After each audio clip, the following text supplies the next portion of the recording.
Here's a really complicated question that's been swirling around the Smash community as of late. What do we do about this? You see what's happening, right? Or rather, the lack of anything happening?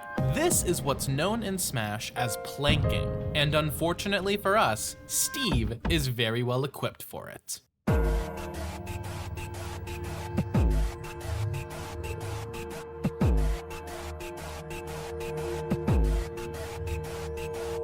In other Smash games, like Melee for instance, the ledge mechanics make it quite advantageous for certain characters to stay on the ledge, safely away from your opponent, where any attempt at challenging the planking character likely leads to a reversal. In Melee, this is mostly used to run down the timer or hold on to a lead. And even in Ultimate, there are rare circumstances of characters who can effectively plank, and their objective is much the same. But when it comes to Steve, the best character in Smash Ultimate, he has quite a lot to gain from planking. Through placing a block below him while off stage, Steve can farm valuable materials like diamond, gold, and iron, aka his win conditions. And as more and more majors see a massive increase in Steves making it to the later phases of brackets, and more Steves implementing planking techniques, it brings up the trickiest question of all. What do we do about this?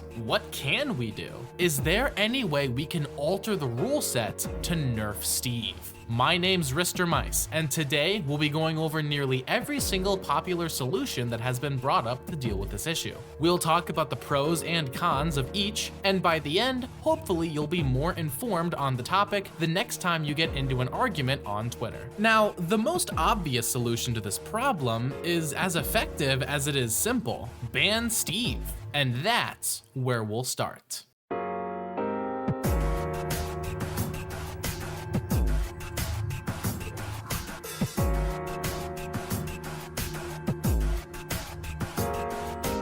The reason I'm going over this first is mostly because this video is not about a Steve ban. Rather, it's about non-ban nerfs that we could implement to tone down Steve.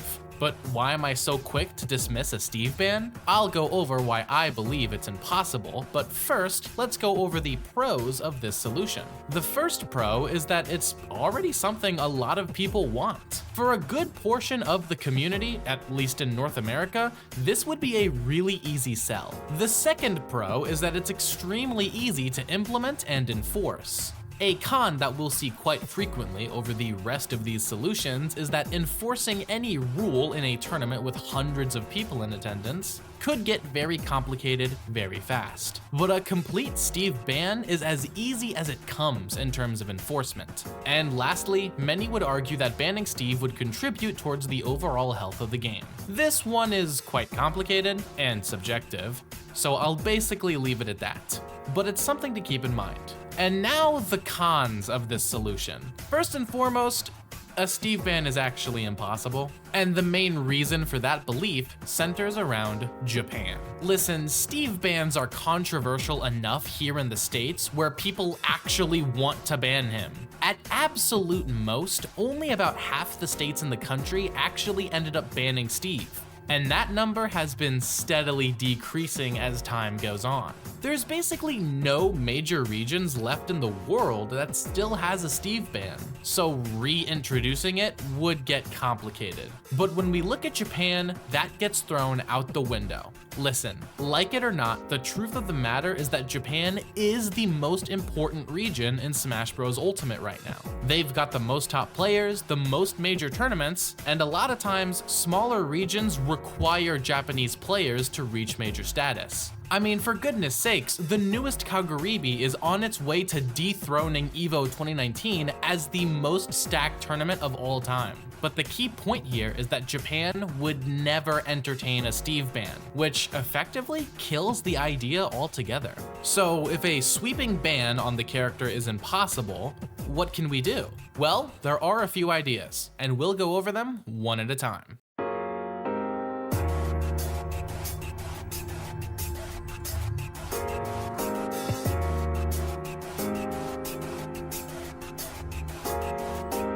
Something that a lot of people forget about is that Smash Ultimate actually has a system in the game where you can nerf or buff certain characters, and it's quite effective at influencing how good any given character is. Every few months, someone on Twitter will go, "If we think Steve is so overpowered, why don't we just nerf him ourselves?" The pros of this solution is that it would be an entirely legal answer. What do I mean by that? A lot of tournaments stay away from Steve bans because they're afraid that Nintendo is going to come after them for it. But if we're using the in-game tools that were provided to us, there's no chance of getting punished for it. But the cons for this one are hefty. First of all, this would be an extremely easy thing to tamper with. You think people reducing knockback from 1 to 0.9 is bad as it is? Try someone going into the custom balance and reducing Steve's nerf even more, or even buffing their own character secretly. Yeah, it's noticeable on the character select screen, but someone not noticing this even one time at a major could have drastic consequences and massive controversy. It just doesn't seem like it's worth the risk, in my opinion. And with every major tournament having so many switches, going into the settings of each and every console to make sure custom balance is set up correctly becomes a bit of a hassle. TOs are overworked as it is. Next up is the fact that nerfing Steve with custom balance actually makes some of his touch of death combos easier, since his moves are doing less knockback. Not gonna lie, I'm not fully convinced this would be as big of an issue as people claim it would be, but that's okay, because there's one more con that, in my mind, completely kills this solution: the fact that you can't use custom balance online. As far as I'm concerned, any tournament rule needs to be applicable offline and online together. Why?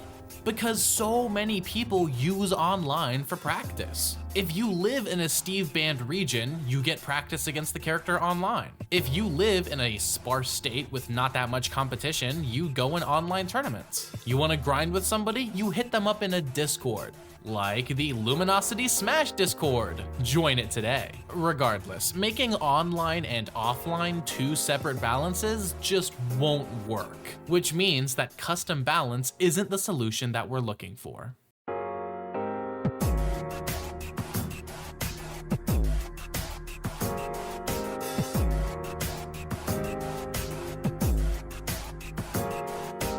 For many people, the answer to dealing with Steve lies not in the game itself, but in our stage lists. A good majority of the stages in our current stage lists are great for Steve, even including Kalos. The argument here is that we could add several stages which Steve suffers on, namely Yoshi's Story and Lilat Cruise.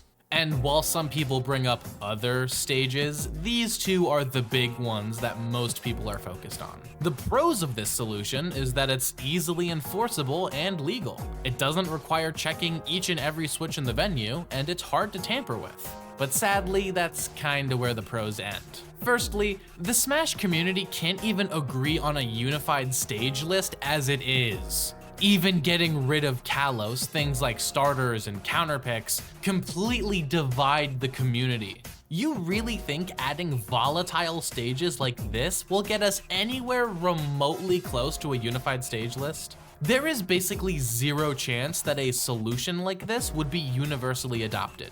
Heck, even being adopted by half of the US seems unlikely. Secondly, while these stages might hurt Steve, they also benefit other characters. It's worth remembering that the Mii Brawler main advocating for Yoshi's, or the Snake main advocating for Lilat may have ulterior motives in their arguments. Hey, real quick, let's play a game. Can you spot C4? No, of course you can't. We're on Lilat. There. And lastly, I don't even really think that this solution would work that well. It just kind of makes things more volatile. Steve can benefit from Yoshi's Story's low ceiling just as well as any other character. And if we bring in a stage like that to combat planking, we'd be trading that for even more lethal touch of deaths. Does that really fix the underlying issue, or just trade it for one that's just as bad? Not to mention, this solution is unproven. Take Europe, for example. Europe, infamously, is the only major region in Smash that has Yoshi's story on a majority of their stage lists, and in rare circumstances has even been known to use Lilat, with these picks even translating to majors like King Kong. But has the inclusion of those stages into the European stage list stopped Crepe Soleil and Susu from climbing higher and higher onto the French and European PR? Not really, no. As an addendum, I will say that reducing the amount of stages instead of adding to it might actually have a slightly better effect. This really only applies to planking specifically, but right now there are currently way more stages that Steve can plank on compared to ones where he can't. But the 2 stages on legal rule sets he can't plank on are PS2 and Smashville, stages that just so happen to have similar stages in the form of SBF and Hollow Bastion, both of which being great for planking. Theoretically, removing SBF and Hollow from the stage list would mean that there are less stages for Steve to plank on. But to be honest, even though I'm the one bringing it up, I'm not really a fan of this solution. SBF and Hollow have blast zone differences that justify their inclusion on stage lists. And not to mention, they've also become fan favorites, often preferred by most players to PS2 and Smashville, mostly because they're seen as more neutral. Punishing the entire community just to target Steve planking seems like we're nuking an anthill. Also, even though Steve can't plank on PS2, it's still one of his best stages. So it's not like planking ability is the make or break for Steve's stage choice.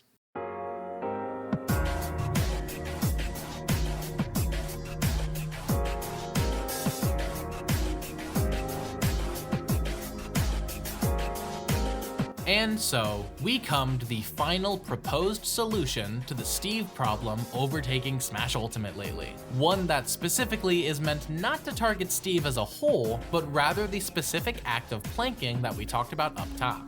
Can we please fix the rules? Some may argue that this is ineffective at the wider Steve problem, but I disagree, and so do pro players like Light, who have stated that going after planking specifically would actually help a lot versus Steve. So let's see what we've got to work with. We could take a page out of the book of our Melee forefathers and implement a ledge grab limit, which would limit the amount of times Steve could grab ledge. Pretty self-explanatory. And therefore, planking would be limited as a whole. It's typically set to a number that far exceeds the normal amount of ledge grabs in a game, so that it only affects planking players. Personally, I think this is a good idea, but there's also another proposed limitation that I want to compare and contrast this with. The idea that Steve should not be allowed to mine off stage whatsoever.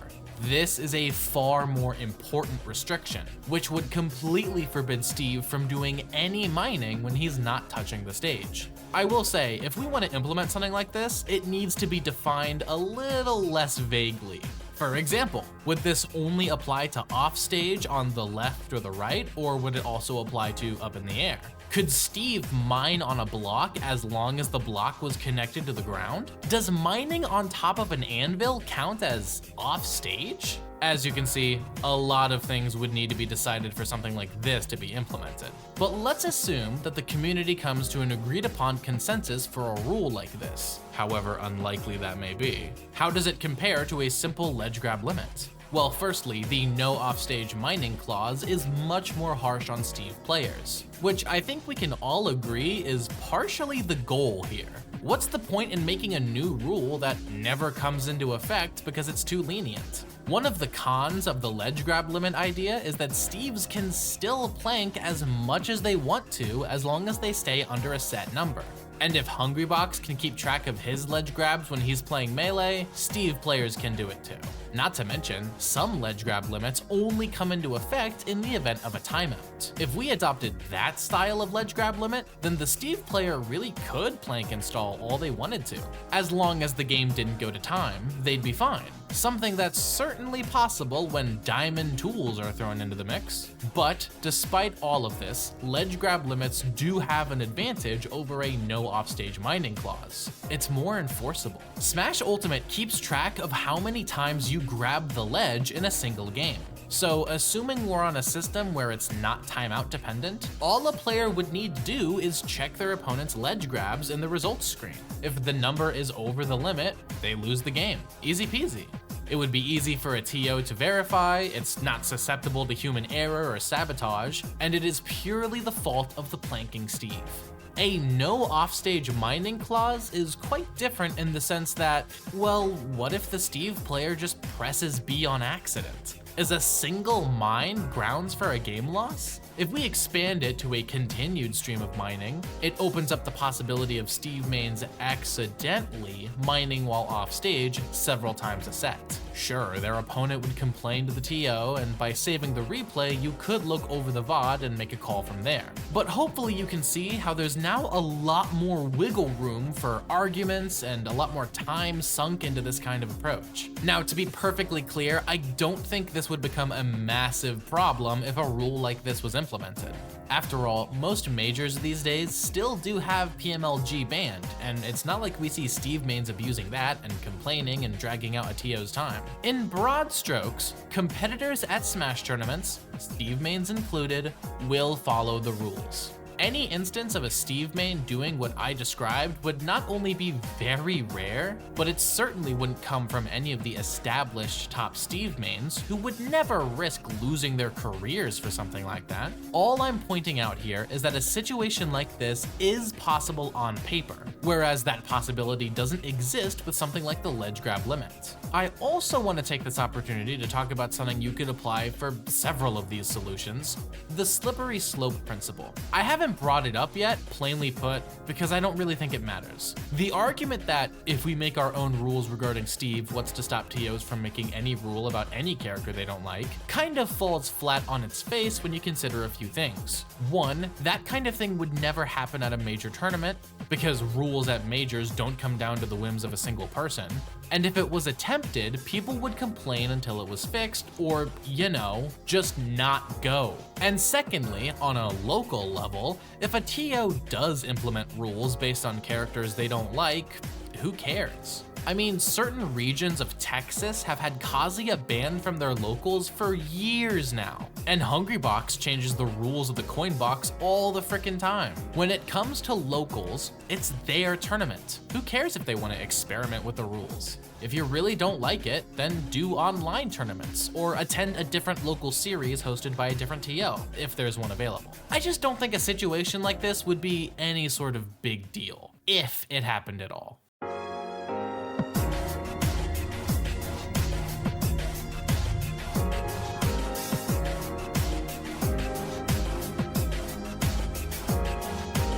So where does that leave us? We've gone over 4 proposed solutions to the Steve problem plaguing Smash Ultimate, but in my mind, only one of the 4 we've gone over really seems promising. It's too late to ban Steve, custom balance doesn't apply online, and new stage lists seem ineffective at handling the core problem. In my mind, if we want to do something about Steve, it has to come in the form of ruleset nerfs, specifically directed towards planking. It has the best mix of actual impact, enforceability, and still, being reasonable. If you want my personal recommendation, which no one asked for but I'll give anyways, I'd start implementing a ledge grab limit at major tournaments. And if that still seems to be ineffective, experiment with a no offstage mining clause. If people like it, adopt it widespread. I mean, heck, with a solution as subtle as a ledge grab limit or a rule set clause, Japan and Europe could completely ignore it and it really wouldn't be that big of a difference, since it's such a minor part of the rules that's different between regions, which most Steve mains aren't even taking full advantage of yet. But, throwing out the whole Europe and Japan following suit thing for a moment, who's to say this stops at planking? You could make a rule about blocks and walls in general, stating that Steve can't place a block unless it's connected to the ground, either directly or via another block. Like what actual Minecraft does. Now, this is really teetering on the edge of nerfing Steve so hard that he becomes mid-tier, but a lot of people really wouldn't consider that to be a bad thing. So now, I point the question to you, dear viewers. If you had to nerf Steve in a non-patch, non-ban related way, strictly via an implementable rule, how would you do it? Would you want to experiment with a new stage or a ledge grab limit? Or do you have something else in mind that no one's thought of yet? Let me know in the comments down below. But for now, I've been Mr. Mice, and thank you all so very much for watching.